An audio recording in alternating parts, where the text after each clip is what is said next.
Before we begin, a quick warning. This video discusses real-life tragic events and deaths. Viewer discretion is advised. What if I told you that one of the most famous horror movies of all time was not just terrifying on screen? What if I told you that the true horror, the kind that makes your stomach drop and your skin crawl, happened after the cameras stopped rolling? What if the nightmares born inside that film somehow leaked out into the real world and followed the people who made it straight into their everyday lives? I know that sounds dramatic. I know that sounds like something ripped from the pages of a bad tabloid. But stay with me here, because what I am about to tell you is not fiction. Every single word of this story is documented, verified, and deeply, profoundly disturbing. Hollywood loves a good ghost story. The entire industry is built on manufacturing fear, bottling it up, and selling it back to us in darkened theaters with surround sound and overpriced popcorn. But what happens when the ghosts are not content to stay inside the frame? What happens when the darkness you summon for the sake of entertainment decides it does not want to leave? What happens when the spirits follow the actors home, settle into their lives, and refuse to let go? 4 cast members dead. Not decades later from old age. Not from the usual quiet tragedies of time. These were sudden, violent, heartbreaking deaths that struck down young, vibrant people in the prime of their lives. A string of bizarre, medically baffling, and utterly unexplainable accidents, illnesses, and violent crimes. And at the center of it all, a deeply disturbing secret, a decision made behind closed doors by producers looking to save a few dollars, a secret that was hidden right in plain sight during the movie's single most famous scene, a secret that, when it finally came to light, made the entire world collectively shudder. Welcome to the 9th reel. My name does not matter, the story does, the movie does, the people who lost their lives do. Today we are stepping away from fiction entirely. We are not reviewing a film. We are not ranking jump scares. We are diving headfirst into a real-life nightmare, a story so dark and so layered that it has haunted film historians, paranormal investigators, and casual moviegoers alike for over 4 decades. We are breaking down the darkest, most terrifying, and most persistent urban legend in the entire history of Hollywood cinema. This is the curse of Poltergeist, and I need you to hear every single word. The movie and the real skeletons. To understand the curse, you first need to understand the movie. Released in 1982, Poltergeist was not some low-budget indie horror film that slipped under the radar. This was a massive, studio-backed blockbuster. It was produced and co-written by Steven Spielberg, arguably the most powerful and iconic filmmaker on the planet at the time. He was fresh off Raiders of the Lost Ark. He was about to release E.T. the Extraterrestrial that very same summer. The man had the Midas touch. Everything he was involved in turned to gold. And for the director's chair, Spielberg brought in Tobe Hooper, the legendary horror auteur best known for the Texas Chainsaw Massacre, a film that had fundamentally changed the landscape of horror cinema nearly a decade earlier. Together, this powerhouse duo set out to redefine the haunted house genre, and they succeeded spectacularly. Poltergeist told the story of the Freeling family, an ordinary, relatable suburban American family living in a newly developed housing community in California. They have a nice house, a nice yard, a nice life. But something is very, very wrong beneath the surface. Strange things begin to happen. Chairs move on their own. Objects stack themselves in impossible configurations. The television, tuned to a dead channel, begins to broadcast something from the other side. And their youngest daughter, a sweet, angelic little girl named Carol Ann, becomes the focal point of the haunting. She is drawn to the static on the screen. She communicates with the entities. And eventually, she is pulled into another dimension entirely, trapped between the world of the living and the world of the dead. The movie was a phenomenon. It was terrifying. It was emotionally gripping. It earned over $76 million at the domestic box office alone, which, adjusted for inflation, is well over $200 million in today's money. It was nominated for 3 Academy Awards, It became a cultural touchstone, a film that defined an entire generation's relationship with horror. To this day, if you ask someone to name a haunted house movie, Poltergeist is almost always the first title out of their mouth. But to understand the curse, you need to look beyond the box office numbers and the critical praise. You need to look behind the scenes, into the production itself, into the decisions that were made in the name of realism and budget efficiency. Because buried inside the making of this movie is a sin so profound, so disrespectful to the dead, that many people believe it is the single event that triggered everything that came after. Let me set the scene for you. There is a famous climax sequence in the movie. It is one of the most iconic moments in horror cinema history. The mother of the Freeling family, Diane, played by the brilliant actress JoBeth Williams, is outside the house during a raging, supernatural storm. The ground is splitting open. The dead are rising. She stumbles and falls backward into a muddy, rain-filled swimming pool in the backyard. The water is dark, churning, filthy. And then, from beneath the surface, terrifying, rotting, decomposing skeletons emerge from the mud and the muck. They grab at her. They claw at her face and her arms. They drag her down beneath the water. She screams. She fights. It is a brilliant, visceral, unforgettable scene.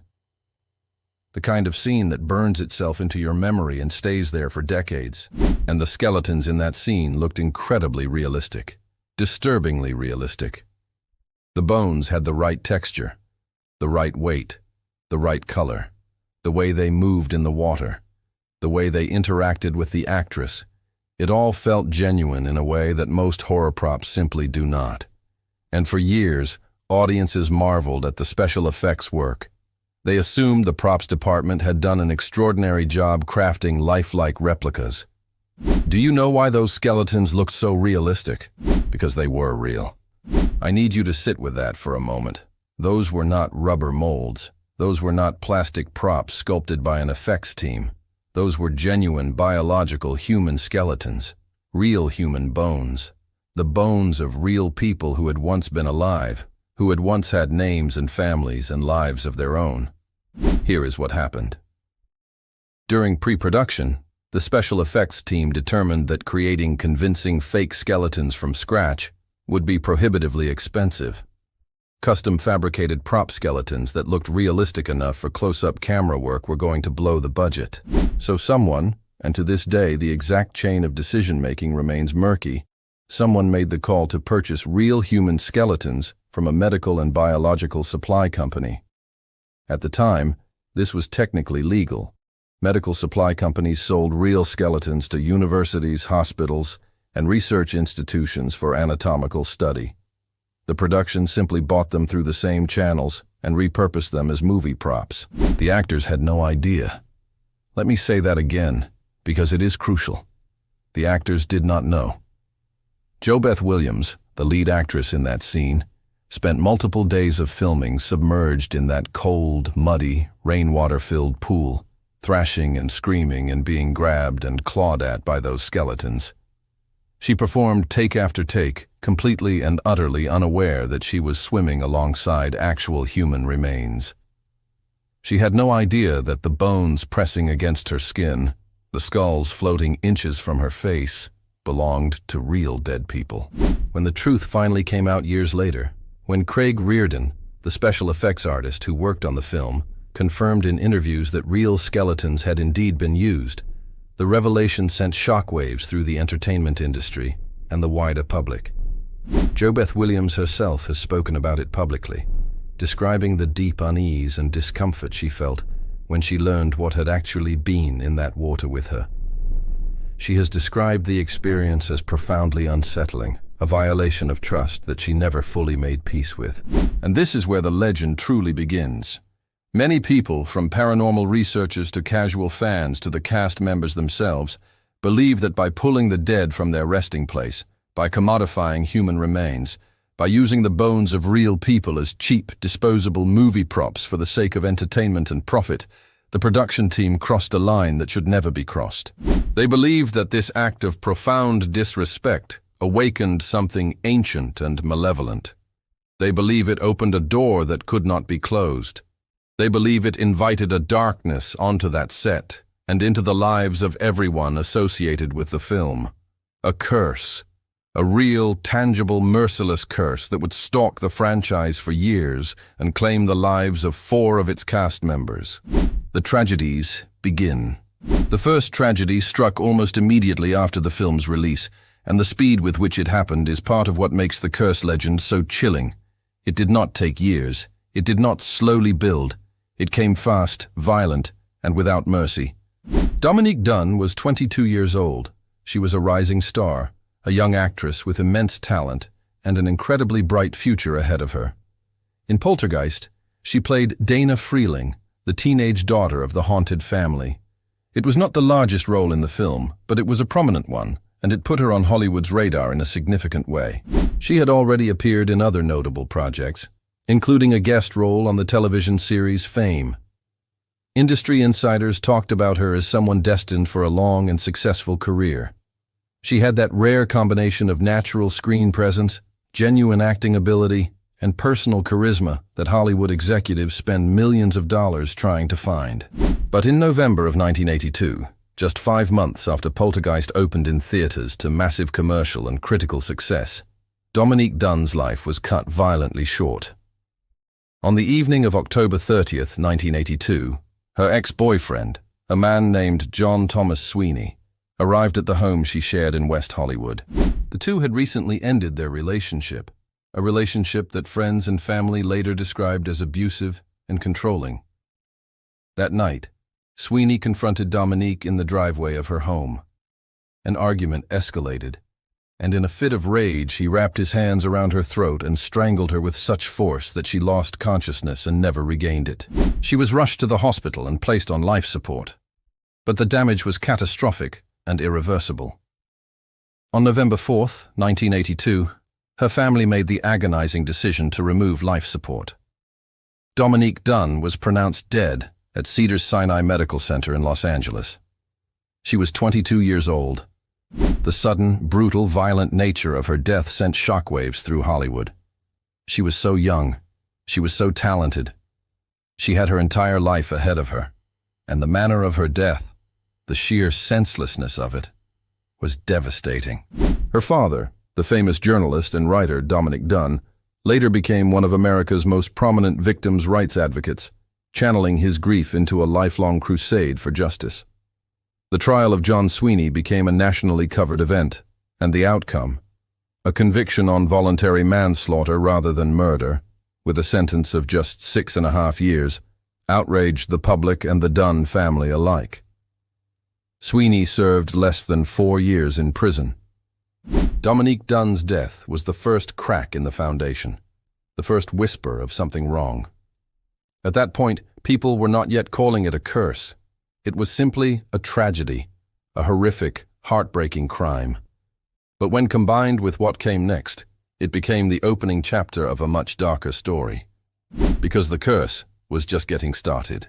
The sequel, Poltergeist 2, The Other Side, was released in 1986.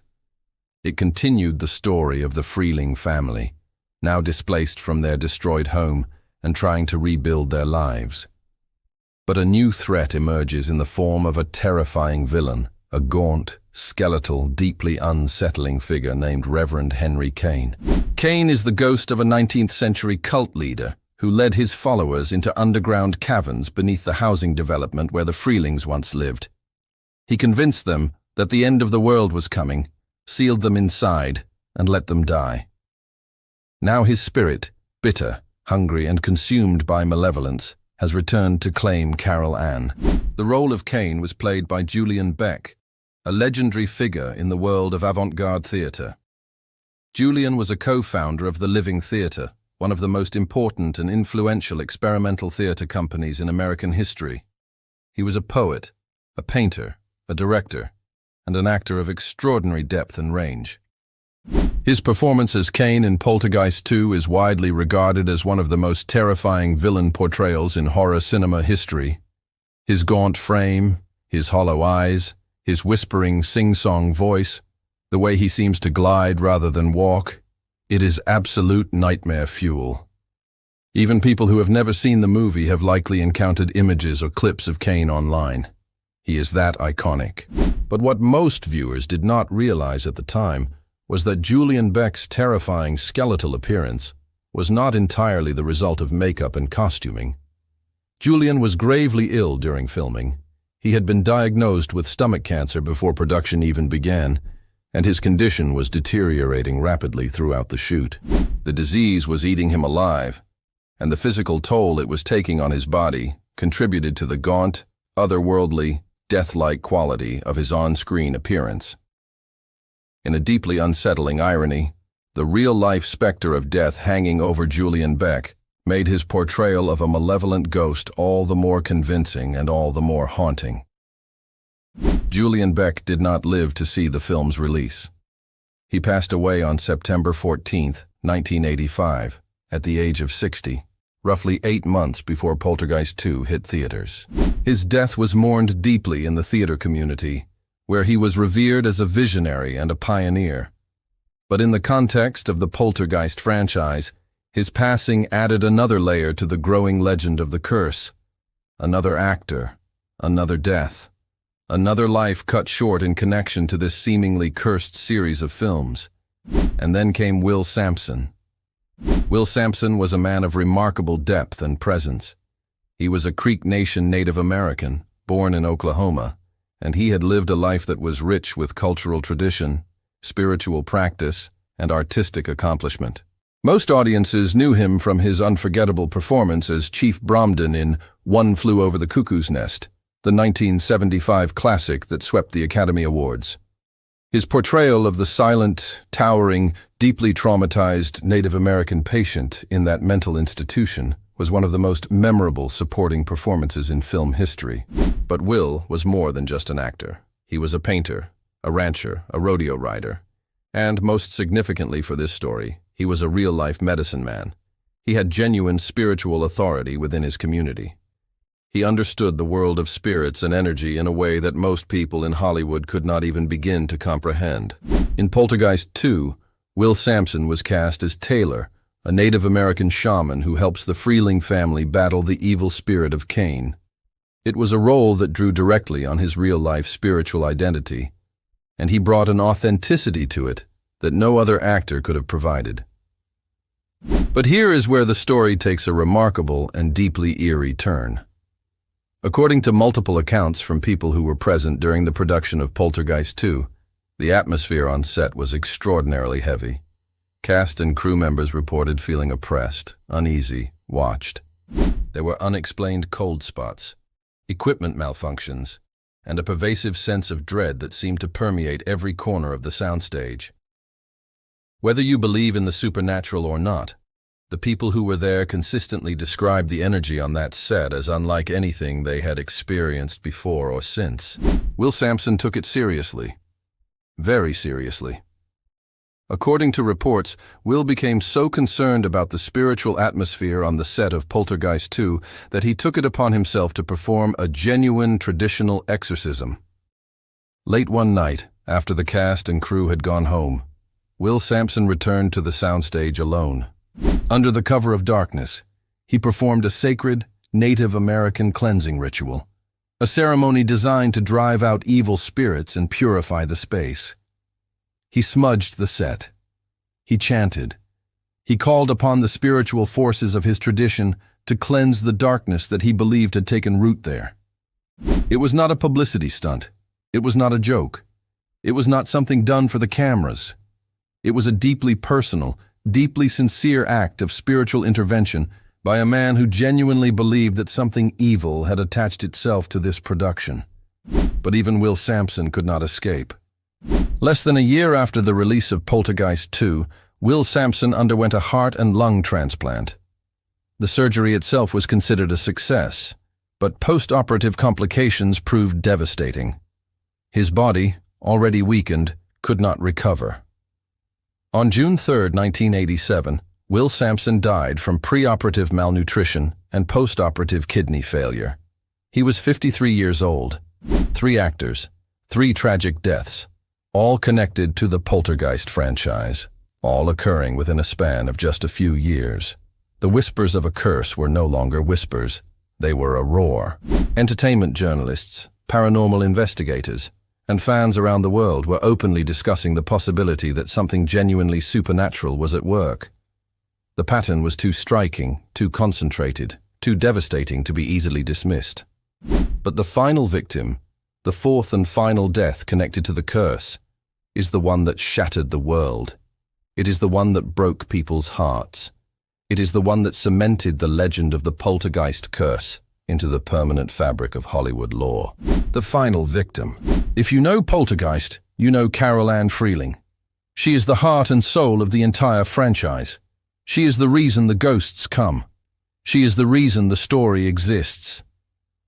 Carol Ann is the angelic, blonde-haired little girl who sits in front of the family television set late at night, bathed in the blue-white glow of static, and speaks the single most iconic line in horror movie history. She presses her small hands against the screen. She tilts her head, and in a voice that is equal parts innocent and otherworldly, she whispers 4 words that have echoed through cinema for over 40 years. They're here. That line, that moment, that image of a child's silhouette against a wall of static. It is seared into the collective consciousness of global pop culture. It is referenced in countless films, television shows, songs, and internet memes. It is one of the most recognizable moments in the entire history of motion pictures, and the little girl who delivered it, the child who made that moment unforgettable, was Heather O'Rourke. Heather Michelle O'Rourke was born on December 27, 1975 in San Diego, California. She was discovered at the age of 5 by Steven Spielberg himself, who spotted her in the MGM Studios commissary while she was visiting the lot with her mother.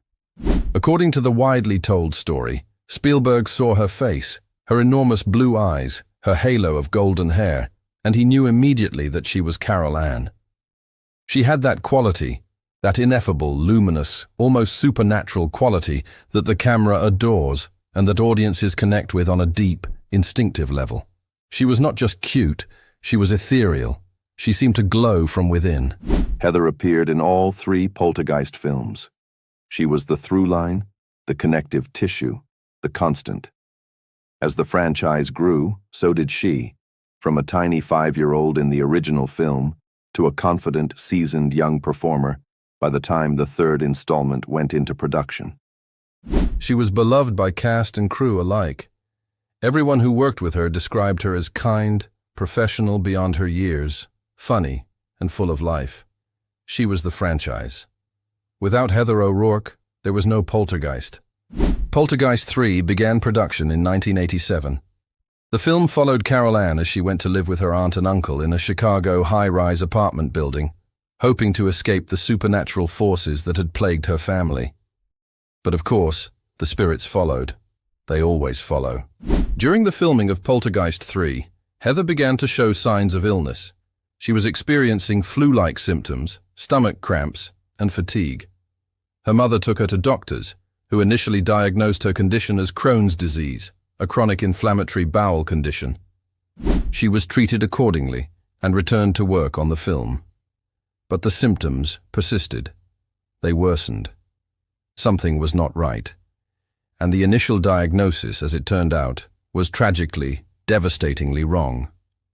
On January 31, 1988, Heather O'Rourke collapsed at her home in Lakeside, California. She was experiencing severe abdominal distress, vomiting, and difficulty breathing.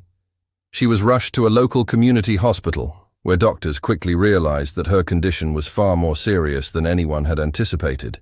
What had been misdiagnosed as Crohn's disease was actually a congenital stenosis of the intestine, a rare and serious bowel obstruction that had gone undetected and untreated for far too long. The obstruction had caused a perforation, and septic shock was setting in rapidly. Heather was airlifted by helicopter to Rady Children's Hospital in San Diego, where surgeons immediately took her into the operating room for emergency surgery. The medical team fought desperately to save her, but the infection had spread too far. The septic shock was too advanced. Her small body could not withstand the assault. On February 1, 1988, At approximately 2:43 in the afternoon, Heather O'Rourke was pronounced dead on the operating table. She was 12 years old. She had not yet finished filming Poltergeist 3. Her scenes in the movie were incomplete, and the production was forced to use a stand-in and creative editing to finish the film without her. The result is a movie that carries, embedded in its very celluloid, the ghostly shadow of a child who did not live to see it completed. The world was absolutely devastated. This was not a tabloid story about a fading celebrity. This was a child. A bright, beautiful, universally adored child who had grown up in front of the cameras and who had come to represent innocence itself in the public imagination. The outpouring of grief was enormous and genuine. Fans, fellow actors, directors, and studio executives all mourned her loss. Tributes poured in from around the world. And with her death, the legend of the Poltergeist Curse was cemented permanently and irrevocably into the fabric of Hollywood history. 4 actors, spanning all 3 films in the franchise, all dead under tragic, sudden, violent, or medically baffling circumstances. Dominique Dunne, murdered at 22. Julian Beck, claimed by cancer at 60. Will Sampson, lost to surgical complications at 53. And Heather O'Rourke, the angelic face of the franchise, taken by a misdiagnosed illness at just 12 years old. The curse of Poltergeist was no longer a rumor. It was no longer a whisper exchanged between superstitious crew members on a dimly lit soundstage. It was a fully formed, deeply entrenched legend, supported by a body count that no amount of rational explanation could entirely strip of its eerie supernatural resonance. The weight of the question. So here we are, standing at the crossroads between reason and the unknown, between the cold light of logic and the deep, ancient shadow of something we cannot fully explain.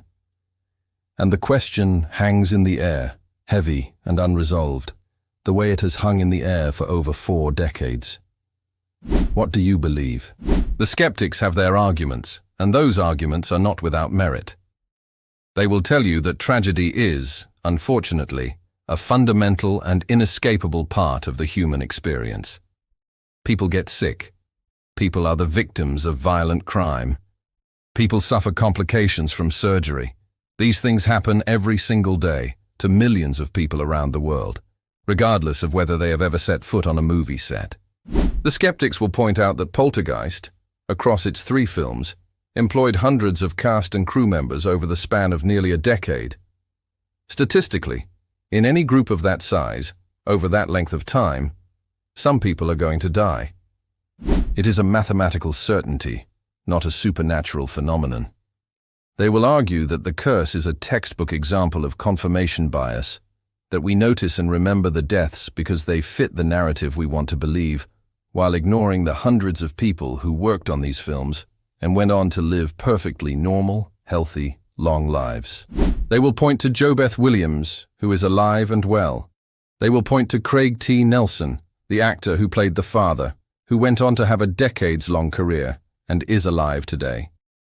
They will say the curse is a myth, a compelling and emotionally powerful myth, but a myth nonetheless.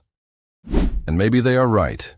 Maybe all of this is nothing more than a devastating string of coincidences, amplified by the human brain's innate tendency to find patterns where none exist, to construct narratives out of chaos, to see the hand of fate in the random cruelty of the universe. But then there are the others, the people who were there, the cast and crew members who felt the oppressive, suffocating energy on those sets, the people who watched Will Sampson perform a genuine exorcism in the dead of night because he believed with every fiber of his being that something malevolent had taken root in that production. The people who learned, years after the fact, that they had been working alongside real human remains, that the bones of the dead had been pulled from their resting places and scattered into muddy water for the sake of a movie scene. Those people do not dismiss the curse so easily. They believe that there are rules to the universe that go beyond physics and chemistry and probability. They believe that the dead deserve respect, reverence, and peace. They believe that when you violate that sacred contract, when you treat human remains as disposable commodities, when you drag the bones of the departed into the service of commerce and spectacle, You cross a threshold that carries consequences. They believe that the production of Poltergeist, through its callous, profit-driven decision to use real skeletons, opened a door to something dark and ancient and hungry. And they believe that the 4 deaths connected to the franchise are not coincidences at all, but the direct, tangible consequences of that transgression. A debt paid in blood. A curse fulfilled. The truth, as is so often the case, probably lives somewhere in the gray space between those two positions. We may never know for certain. The dead cannot tell us what they experienced. The universe does not explain its mechanisms. And the Poltergeist Curse, like all great legends, derives its power precisely from its ambiguity, from the fact that it cannot be definitively proven or disproven, from the fact that it sits perfectly balanced on the knife's edge between the rational and the inexplicable. But I will tell you this. Regardless of where you fall on the spectrum of belief, regardless of whether you are a hardened skeptic or a devoted believer in the supernatural, the story of the Poltergeist Curse forces you to confront a question that is deeply uncomfortable and profoundly human. It forces you to ask, what do we owe the dead? What happens when we treat human beings, even their remains, as nothing more than raw material for our entertainment? And is it possible, even remotely, even in the darkest and most uncertain corners of our understanding, that the dead can reach back across that veil and make us pay for our disrespect? I do not have the answer. Nobody does. But the question itself is enough to keep the lights on at night. The call to action and sign-off. And so I turn the question over to you. Have you seen Poltergeist? Have you watched that swimming pool scene, knowing now what you know about those skeletons? Did it change the way you experienced that moment? Do you believe the curse is real, a genuine supernatural punishment visited upon a production that desecrated the dead? Or do you believe it is just a tragic myth, a heartbreaking collection of coincidences that our pattern-seeking brains have woven into a narrative that feels meaningful but ultimately is not? There is no wrong answer. But I want to hear yours. Drop your thoughts in the comments section right now. Tell me what you believe. Tell me why. And if you have your own experience with the strange, the unexplained, or the eerie, I want to hear that too. This community is built on curiosity, on the willingness to ask the questions that most people would rather avoid. If you are new here, and this is the first time you have stumbled into the 9th reel, let me tell you what we do. We go deep. We go dark. We pull back the curtain on the untold, hidden, and forbidden stories buried inside the movies that shaped our world. Every film has a surface story, the one you see on the screen. But beneath that surface, in the shadows and the margins, there are stories that are just as compelling, just as terrifying, and sometimes far more disturbing than anything a screenwriter could invent. Those are the stories we tell here. Hell. So if that sounds like something you want to be a part of, hit that subscribe button right now. Do not think about it. Just do it. And while you are at it, turn on the notification bell, because we release new episodes regularly, and trust me, you do not want to miss what is coming next. We have so many more cinematic mysteries to uncover, so many more dark corridors to walk down, so many more questions to ask. Share this video with someone who loves horror movies. Share it with someone who has seen Poltergeist. Share it with someone who has never heard this story before, and watch their face when they learn about the real skeletons. This story deserves to be heard. These people deserve to be remembered. This has been the 9th reel. Thank you for watching. Thank you for listening. Thank you for being brave enough to sit with the darkness for a little while. I will see you in the next movie.